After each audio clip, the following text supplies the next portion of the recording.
Ano? Daming sayang. Ano? Daming sayang na kamatis. Pero pag mahal ito, pag mahal ang presyo, ay ayan oh, ganyan kadami.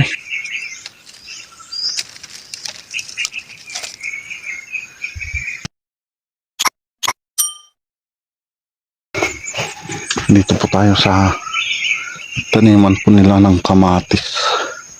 Taniman po yung aking kahangga. Ayan, yung kanyang kamatis.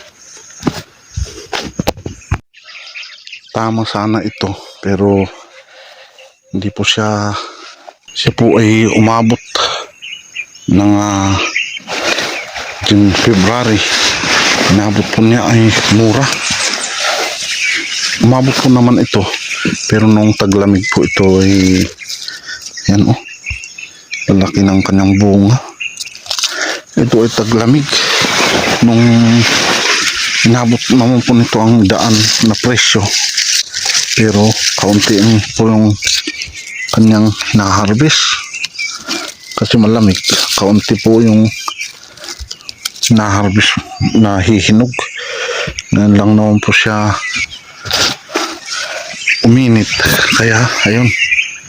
Pero ang presyo naman po ay mura, kaya pinabayaan po niya. Yan o, tinamad po siyang mamitas. Sayang po ito. So ganyan po yung mga nangyayari sa aming mga farmers, sa mga farmers na napabayaan po nila pag mura na ang presyo. Kasi nga po, ang isa pong dahilan ay malayo po sa karsada. Kung sa tabing karsada po ito siguro ay pinipitas, bubuhatin mo nga pa naman doon hanggang doon sa taas, kaya malayo. Tsaka doon mo pa isasakay ng pasagad o yung kariton. Kaya yun ang hirap ng buhay ng farmer. Pag bumaba ang gulay, wala ka pong, hindi ka pwedeng kumuha ng tauhan o kasama na mag-harvest o magbubuhat papunta doon, o kumboy ang tawagin dito sa amin. Talagang mahirap po. Ayan o, daming sayang. Daming pera sana kapag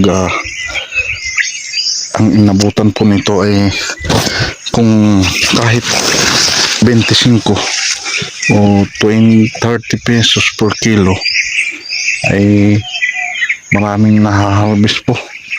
Pero ang presyo ngayon ay 5 piso.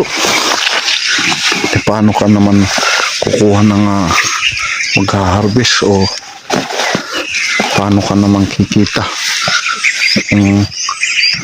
sa pag-harvest pa lang ay lugi ka na, at sa pagbubuhat. Ito, malawak po ito. Yan, hanggang doon. Kung ito maharvestan ay meron pong mga 50 crates.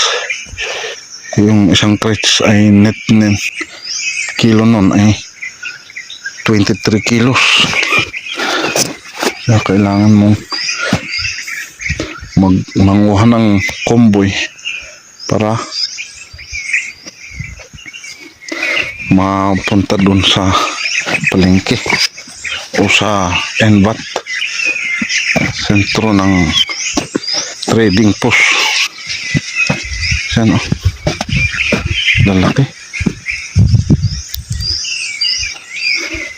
So humingi po tayo, humingi po ako,